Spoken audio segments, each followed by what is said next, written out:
తెలుగు రాజ్యంకి స్వాగతం. నేను సత్యనారాయణ. కేసీఆర్ కుమార్తె బీఆర్ఎస్ ఎమ్మెల్సీ కల్వకుంట్ల కవిత ఇప్పుడు తిహార్ జైలు నుంచి విడుదలయ్యారు. ఆమెకి సుప్రీంకోర్టు బెయిల్ ఇచ్చింది. ఆమె బెయిల్ ఇచ్చిన తర్వాత ఇప్పుడు తెలంగాణ రాజకీయాల్లో ఏ రకమైన మార్పులు జరగనున్నాయి?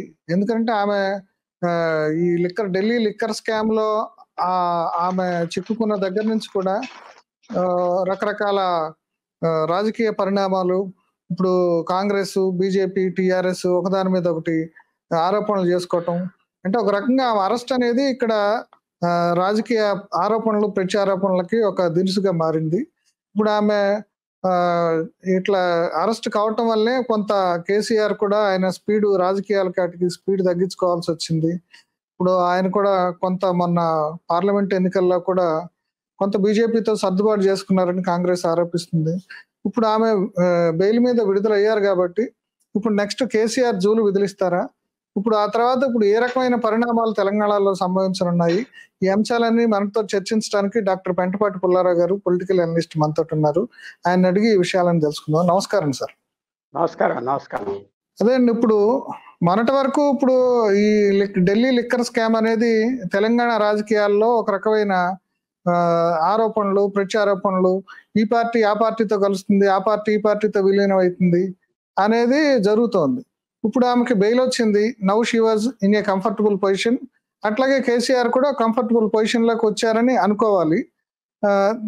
ఇప్పుడు ఈ తర్వాత ఏ రకమైన రాజకీయ పరిణామాలు తెలంగాణలో సంభవించే అవకాశం ఉందంటారు? ఒక్కటే, ఆమె జైలుకి వెళ్ళిన సమయంలో ఆమె తండ్రి కేసీఆర్ ముఖ్యమంత్రిగా ఉన్నాడు. ఇప్పుడు ఆయన ముఖ్యమంత్రిగా లేడు. పరిస్థితులు మారిపోయింది. బీజేపీ బలంగా వచ్చినప్పటికీ కాంగ్రెస్ పార్టీ ముఖ్యమంత్రి వచ్చాడు. కాంగ్రెస్ పార్టీ అధికారంలోకి వచ్చి ఎన్నో రోజులు కూడా అవ్వలేదు, ఇయర్ కూడా, సంవత్సరం కూడా అవిందో లేదో ఇంకా లేదు.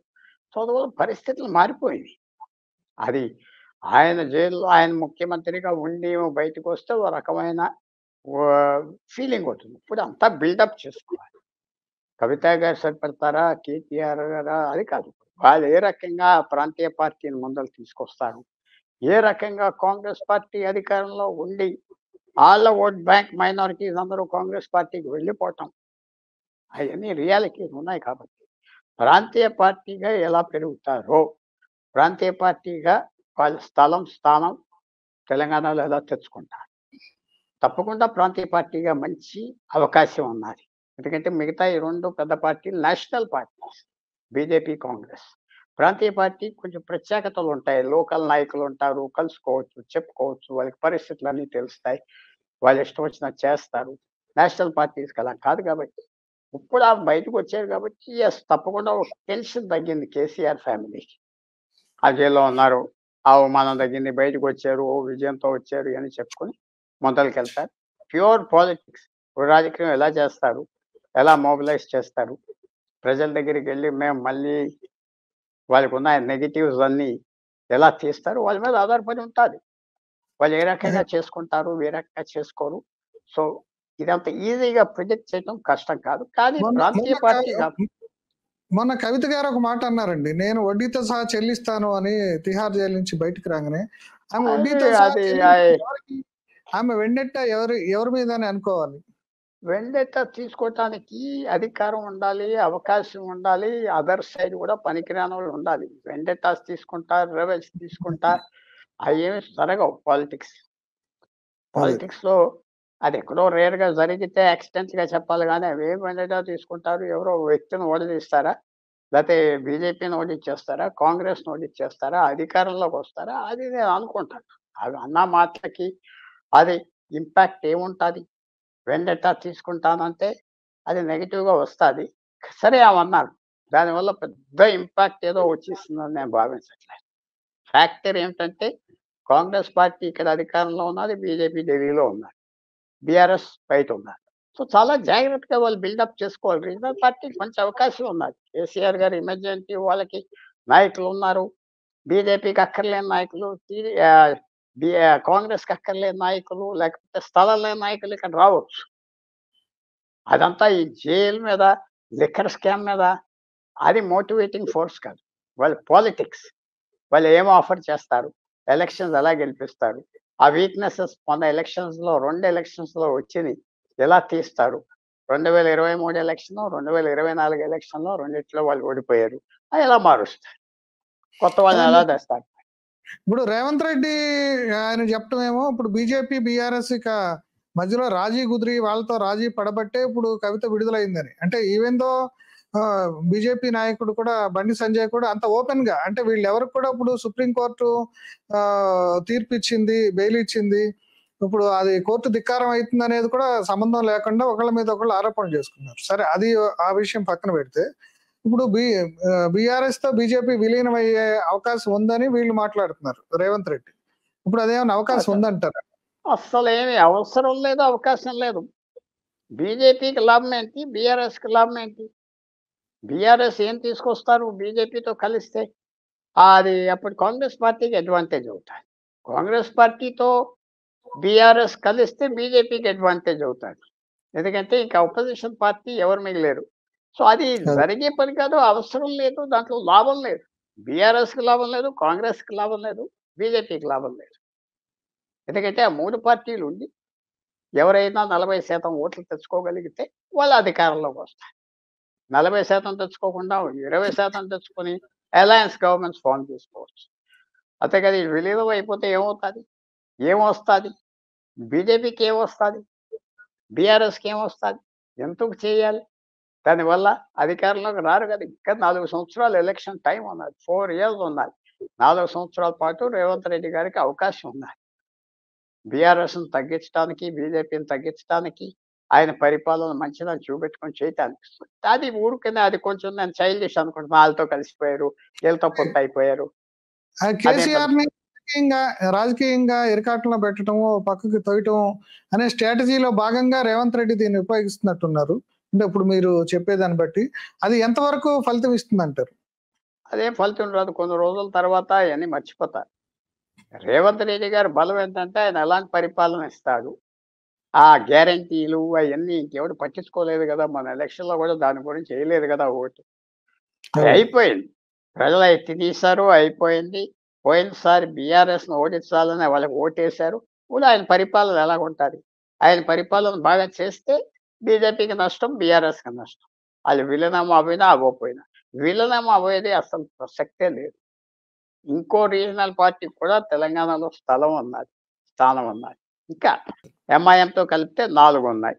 ఇంకా టైం ఉన్నది. పాలిటిక్స్ భారతదేశంలో ఎలాగొచ్చిందంటే తమిళనాడులో 20 పార్టీలు ఉన్నాయి. 20 పార్టీలు అంటే ఒక ఎంపీ అయినా ఉన్నారు, ఒక ఎమ్మెల్యే అయినా ఉన్నాడు, లేకపోతే పెద్ద పార్టీలతో పొత్తులో అయినా ఉన్నారు. కేరళలో 20 పార్టీలు ఉన్నాయి. ఉత్తరప్రదేశ్లో 10-15 పార్టీలు ఉన్నాయి. ప్రస్తుతం తెచ్చారు కాబట్టి ఇక్కడ ఎన్ని ఉన్నాయి అనేది. ఇప్పుడు మళ్ళా కొత్తగా చంద్రబాబు నాయుడు కూడా తెలుగుదేశాన్ని ఇక్కడ మళ్ళా రీఇన్వెంట్ చేయాలి, రీడిస్కవర్ చేయాలనే ప్రయత్నం కూడా చేస్తున్నట్టున్నారు.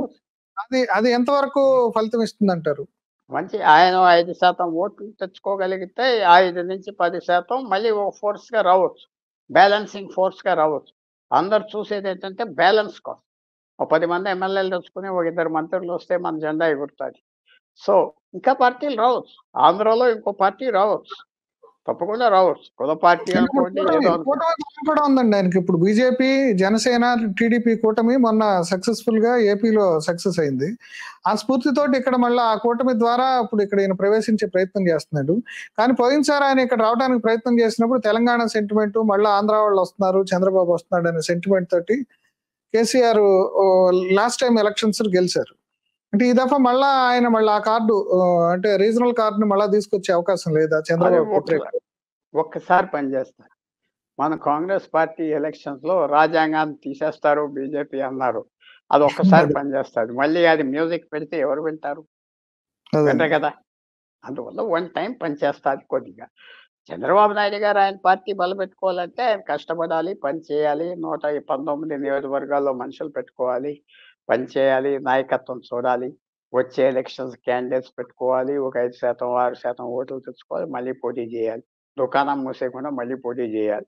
సో అందువల్ల స్థలం ఉన్నది, విలీనం అనేది జరగదు. రేవంత్ రెడ్డి గారు 4 సంవత్సరాలు టైం ఉన్నది. 4 సంవత్సరాల్లో మంచి పరిపాలన ఇస్తారా? ఇప్పుడు ఏదో స్టార్ట్ చేశాడు కదా ఈ చెరువులు ఇదంతా, అది పరిపాలన. మిగతాదంతా రూటీన్. ఆ బిల్డింగ్ ఇనాగరేట్ చేసాం, మీ జీతాలు ఇచ్చాం, మీ జీతాలు పెంచాం, అది రూటీన్. ప్రజల దృష్టిలో పరిపాలన అంటే ఏంటి, ఈయన కొత్తగా ఏం చేస్తున్నాడు, ఆనెస్టీ తెచ్చాడా, లేకపోతే మంచిగా గవర్నమెంట్ పనిచేస్తుందా, కొత్త విధానాలు తెచ్చాడా, నమ్రతగా ఉన్నాడా, పరిపాలనలో వస్తాయి. ఆ పరిపాలన భాగంగా రేవంత్ రెడ్డి గారికి అవకాశం. మిగతా విషయాల్లో ఏమి చేయడానికి తగిన రిసోర్సెస్ లేక ఇప్పుడు హైడ్రా తీసుకొచ్చాడు, ఒక సంచలనం అనేది ఒకటి వస్తుందండి. ఇప్పుడు ఎందుకంటే మొత్తం రాజకీయం మొత్తం హైడ్రా చుట్టూతే తిరుగుతుంది. ఇప్పుడు సెలెక్టివ్ గా ఇప్పుడు హైడ్రా పనిచేస్తుంది అనేది కూడా విమర్శలు వస్తున్నాయి. ఇప్పుడు మరి ఈ హైడ్రా అనేమో మీరు పరిపాలన స్టార్ట్ చేస్తున్నారని మీరు అంటున్నారు, ఏంటి? బాగా హైడ్రా అనేది ఆయన చక్కగా కేర్ఫుల్ గా చేస్తే ఆయనకి దేశంలో యోగి ఆదిత్యనాథ్, అస్సాం ముఖ్యమంత్రి, అలా కేజ్రీవాల్ అలాంటి పేరు వస్తాయి. ఎందుకంటే పబ్లిక్ లో చాలా మంది అంటారు నరేంద్ర మోడీ బీజేపీ ఈడీ వాడారు, సిబిఐ వాడారు. పబ్లిక్ లో అది చెడ్డ కాదు, పబ్లిక్ లో చాలా ఆనందపడతారు. ఒక రాజకీయ నాయకులు ఇంట్లోకి వెళ్ళి తీసుకొచ్చి డబ్బులు బయట పడేస్తే బాగా చేశారంటారు.